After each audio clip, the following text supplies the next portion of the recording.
Hi, my name is Jay Barney. I'm the Presidential Professor of Strategic Management. I hold the Lassonde Chair of Social Entrepreneurship and currently Chair of the Entrepreneurship and Strategy Department at the Eccles School of Business at the University of Utah. I've been asked to talk a little bit about this morning about the pedagogy and curriculum that we have developed for entrepreneurship at the Eccles School of Business. Our pedagogy is based on understanding of four critical assumptions that have dominated teaching in the field of entrepreneurship. Assumptions that we think have changed dramatically in the last few years. And so our approach to teaching entrepreneurship has changed accordingly. Those four assumptions have to do with the assumption of the role of planning in entrepreneurship, the role of capital acquisition in entrepreneurship, the role of delaying entrepreneurial activities, and also the personality attributes of individuals who are thinking about becoming entrepreneurs.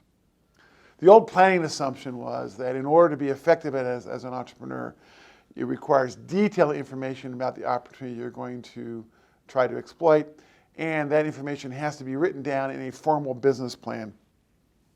And thus, the underlying assumption used to be that in order to be successful as an entrepreneur, you have to have a really good business plan.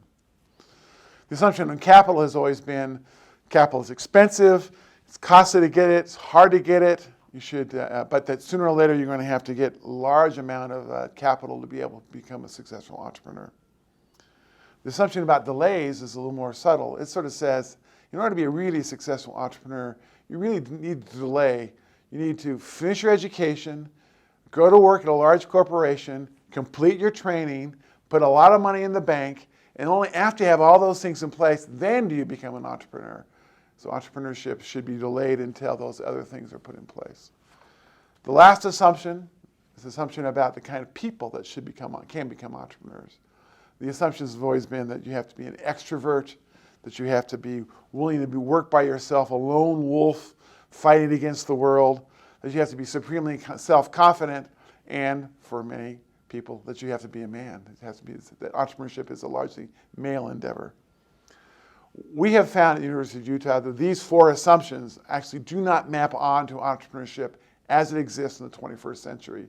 And so we have rebuilt our pedagogy at the University of Utah, built around an alternative set of assumptions.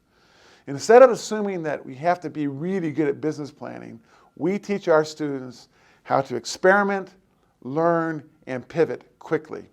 We create the opportunities through this methodology that we ultimately exploit.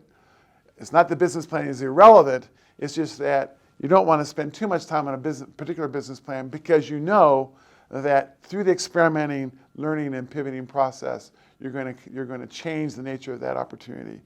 Let's put it this way, we don't teach very much about business planning in our classes anymore. We teach about the scientific method. Hypothesis generation, hypothesis testing, adjusting theory, and moving forward in a rapid way that way. Second, with regard to expensive capital, we find that our students are able to start businesses today with either very little capital, or if they do need capital, it's relatively inexpensive. The assumption about delay, our model, our pedagogy says you don't delay to get ready, you get ready by not delaying. That is, we are going to turn it right around. We're going to put our students into position where from the very beginning of their education, they are already being entrepreneurial. They're already acting as entrepreneurs.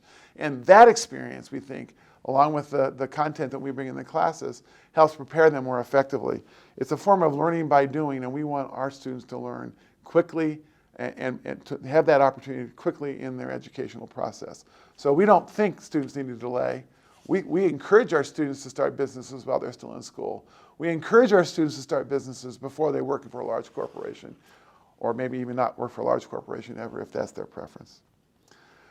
We've also moved away from this lone wolf, a macho male entrepreneur story.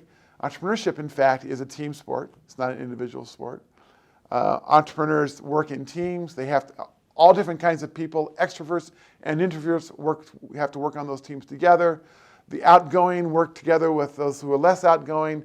Those people collect great data. They work together in ways that create great insight about the organization.